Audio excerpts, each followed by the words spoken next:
So if you want to contact Telegram support for login issue, this video is for you. Let me show you step by step. After you open your PC, open your browser. After you open your browser, so go and type in this search. So go and type in this search Telegram support. After you type in Telegram support, so from there it will give you this website. Here it says telegram.org/support. So open this website. So after you open this website, now it will be option like this support. Here it says please describe your problem. So all you have to do, just click on this option and type in your problem.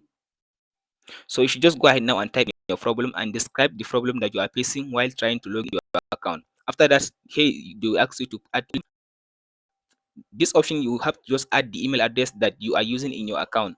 If you don't have email address in your account, just add the email address that Telegram support will contact you back about your issue for your account. So the last one is your phone number. If you have phone number on your account, just add in the phone number. After you add in the phone number, just click on the submit button and wait for the Telegram account for like 24 hours. After 24 hours from there, they will contact you with the possible method about how they will solve your account. And that's it, guys.